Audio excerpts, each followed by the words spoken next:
Hello, YouTube. Let's start it again. Ready? One, two. Oops. Sorry, 1 second. Ready, set, record. God damn it, I forgot to record. 3, 2. Like, I don't want all this, like, political bullshit. I'm going, okay. And then the guy chimes in. He's like, they really don't know what they're talking about. He's like, I live in Australia, but I grew up in Israel, and I know everything. And all these people that think they're standing for a cause are just supporting, terrorism. And so what I do is I take a coin out of my bag and I go, okay, ancestors, Jewish ancestors, grandpa, if I flip a coin and it's heads, I'm going to go say something. And if it's tails, I'm just going to take my stuff and I'm going to go. Because I was like, I really felt the urge to want to, like, say something. I flip a coin, it's heads. I go, okay. So I stand up, I go over to their table, and I say, hi, I just want to introduce myself. My name is Nikolai. I heard you talking, because you were speaking quite loudly, and I wanted to offer a little bit of a contrasting perspective. What you said was that you think that people shouldn't be posting Free Palestine, that they should mind their business, and that they shouldn't be involved in things that don't involve them. I wanted to offer the counterpoint that genocide actually involves all of us, and that when people are committing genocide, a lot of these systems and structures that do so are not only are they relying on propaganda to keep us out of it, but they're also relying on people's comfortability and inability to deal with confrontation in order to continue to enact evil. And I want to implore you, because I have been in the exact spot that you were in, where you have this belief, like, nobody gets it. And I was there. I had that thought too for a while. And then it became increasingly clear that that was not the right thought to have.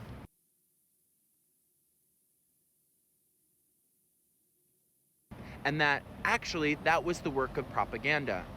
And I wanted to offer that you can be Jewish and also support the people of Palestine, and that Israel is committing a genocide. And so then he steps in, he's like, I'm from Israel. He's like, I don't care if you're Jewish. You don't know. I know. And I go, so did you serve? And he said, yeah. And I said, so next question, are you a war criminal? And he goes, no. And I go, but you know war criminals. Let me tell you, they were gagged. They were gagged. I was like, and he's like, then he starts to try to poke holes in my argument. It's not even like engaging with what the points I laid out, which is, that these systems and structures actually are super reliant on people's complacency in order to exist. And so what he does is he says, you said this and that. And I go, listen, if you don't want to listen, if you don't want to hear me, that's okay. I don't need to do this. I actually just did this because the truth is, I'm hoping that at some point you can wake up and realize that you're actually a part of an instrument of evil, and that it is up to you to step out of it and get on the side of goodness. And as much nuance as there is, and as much complexity as there is to these issues, there is a line in the sand, and unfortunately, you're on the wrong side of it. Thank you, and good night. By the way, I didn't leave afterwards. I just went back and I continued to do my work, because I wasn't just going to confront them and then dash out the door. I was like, we can all just sit in this uncomfortable energy. That is amazing. That's amazing. Like, I don't have the maturity or patience for that. I'll just like go off on them.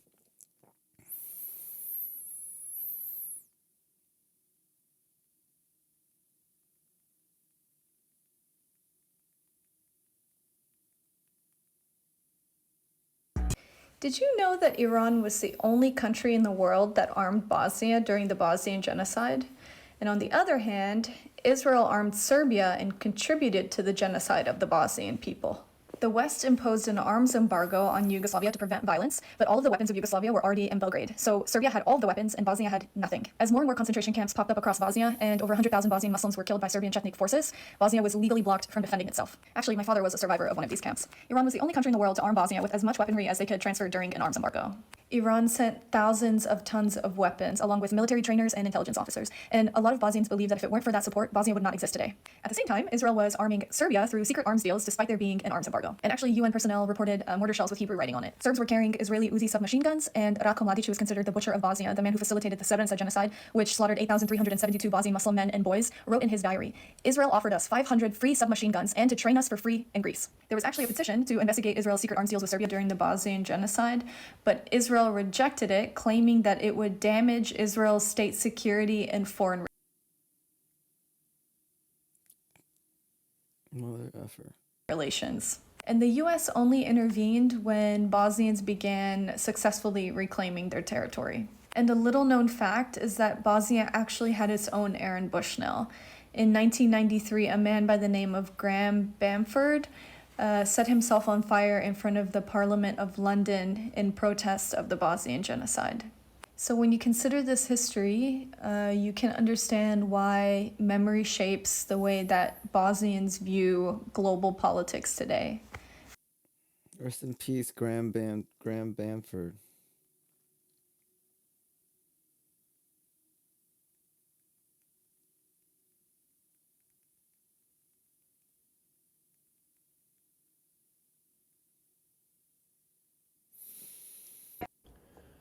So now the United States was dragged into another war by Israel.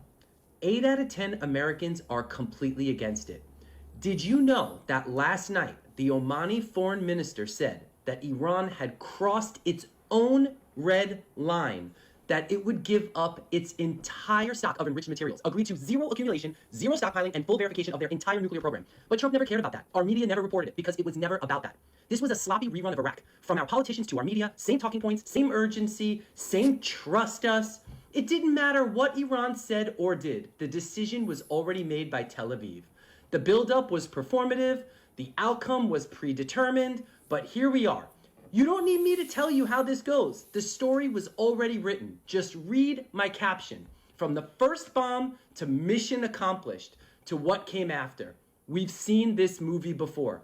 We've been sold a few headline wins, a city taken, a target eliminated, a banner declared mission accomplished, but the losses will keep piling up and go unreported in lives, in money, in stability. Because there is no win in this kind of war. You don't bomb your way to peace. And pretending otherwise is how we ended up right back where we started. God help us all. Oh, please, colonizers, please. Oh! لازم نفعل المركز.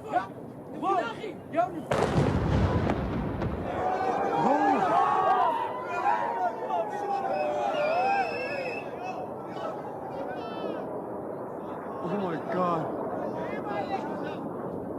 Whoa! Oh my God! Yo! Yo! Yo! Yo! No way! No way! No way! Oh my God! I mean, this is just what has been going on in Gaza for the last 2 years plus. And they started it by bombing a school full of girls. So Iran even struck France's naval base in Abu Dhabi, and according to reports, Cyprus in Europe was also hit by Iran. So why would Iran attack a dozen countries? Those countries host US military bases. If your enemy has long been shooting at you from your neighbors' houses, what would you do? I bet you'd treat all your neighbors as enemies, like Iran. So, you say those countries have no choice because of US hegemony? Well then, Iran has no choice either. if you want to blame someone, blame United States and Israel. US bases can't really protect you, and instead, they may bring war to your doorstep. Before war starts, everything can be discussed. Once war begins, only survival and death matter. You see, South Korea, Japan, Philippines, Singapore, Australia, and so on. If a war broke out between China and the United States, would all countries hosting US forces becoming targets? Hard to guess, right? Iran even struck France. Very true.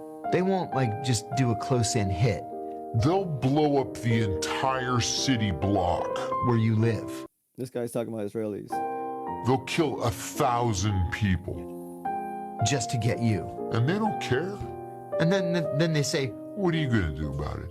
You going to go to the International Court of Justice? Do they really do this? yeah, Did you ever interact with them? yes.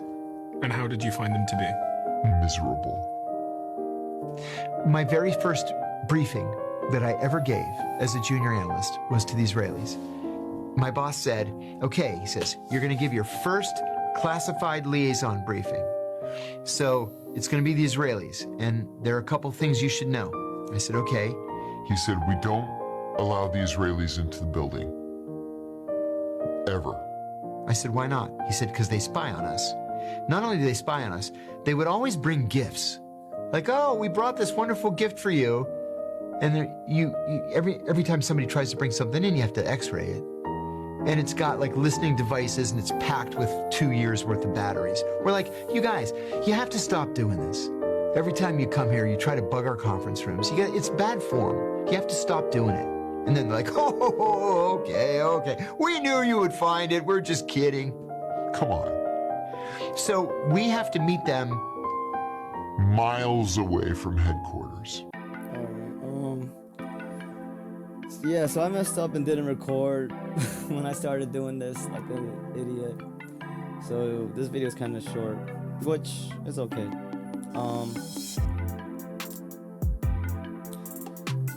It's Monday, March 2nd. Would a colonizer stop? Will the ignorant supporters of the colonizers wake up? It's March 2nd, 2026. And it's still not the case, but I'm still hoping for a better day. And I hope you too will see a better day one day. Peace and love, everybody.